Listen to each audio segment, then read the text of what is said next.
2014. Whitney Wolfe Herd is 25 years old and her life is falling apart. She's just left Tinder, the dating app she helped build as vice president of marketing.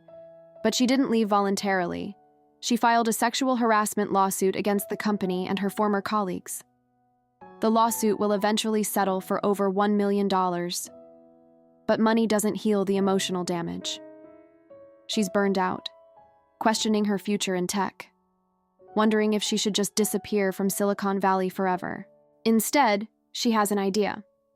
What if there was a dating app where women make the first move, where women have control and feel safe, where harassment is structurally prevented? She calls it Bumble. 7 years later, February 2021, Bumble goes public. Valuation, $8 billion. Whitney becomes a billionaire at 31, the youngest self-made female billionaire in American history.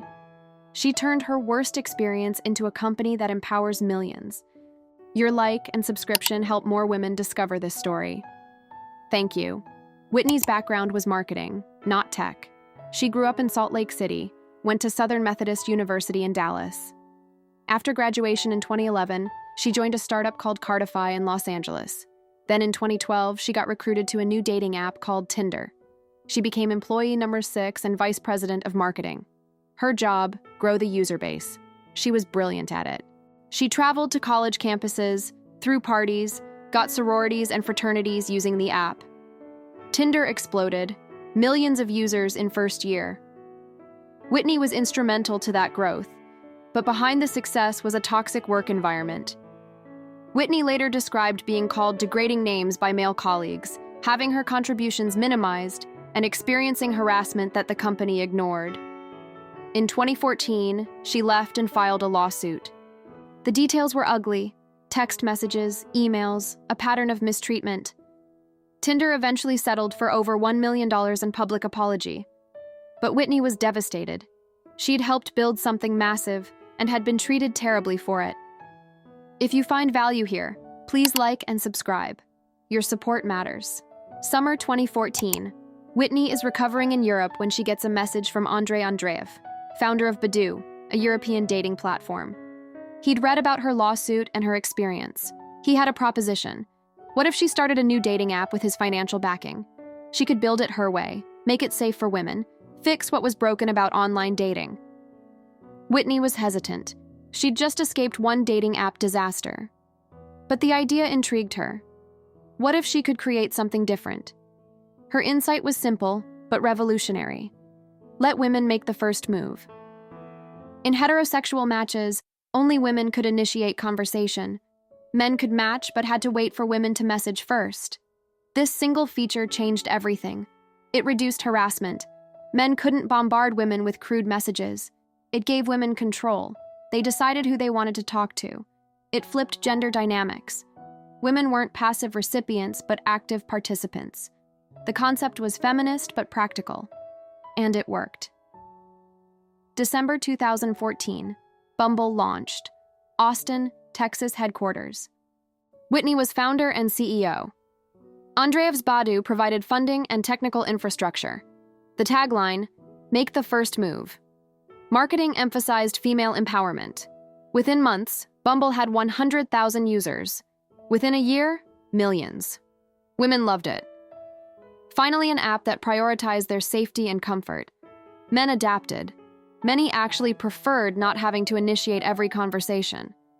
The model worked for everyone, but Whitney didn't stop at dating. She expanded Bumble into 3 modes: Bumble Date, romantic relationships, Bumble BFF, friendships, and Bumble Biz, professional networking. The insight: women wanted connections beyond just dating. They wanted friends after moving to new cities. They wanted professional networks without harassment. Bumble became a holistic platform for women's empowerment across all relationship types. This differentiated Bumble from competitors. It wasn't just another dating app, it was a movement. 2017-2019 brought explosive growth. Bumble reached 50 million users worldwide. Revenue exceeded $200 million annually. Whitney negotiated to buy back Bumble from Andreev's holding company.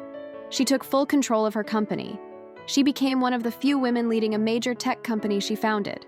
and she did it while being vocal about issues like harassment, women's rights, and corporate responsibility. She wasn't just building a business, she was building a brand with values. February 11, 2021. Bumble goes public on NASDAQ. Ticker symbol BMBL. Opening valuation $8 billion.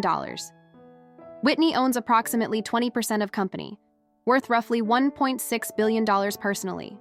She rings the opening bell with her young son on her hip. At 31 years old, she's the youngest self-made female billionaire in history. She's also one of the few women to take a tech company public as founder-CEO. Wall Street analysts are impressed. Bumble is profitable, growing fast, and has clear competitive advantages. Whitney's story resonates because it's not just about success, it's about purpose. She could have taken her Tinder settlement money and disappeared. She could have stayed out of tech forever. Instead, she channeled her pain into building something better. She created an app that prevented other women from experiencing what she experienced.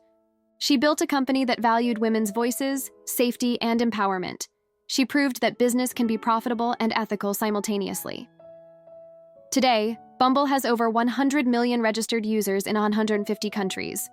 Revenue exceeds $1 billion annually. Whitney continues as CEO, advocating for women in tech and pushing for industry changes around harassment and equality. She turned her worst experience into fuel. She rewrote dating rules and created a billion-dollar business in the process. 25 to 31. Pain to purpose. Harassment victim to billionaire CEO. She showed the world that your worst moment doesn't define you. How you respond to it does. If this story inspired you, your like and subscription help more women discover it. Thank you.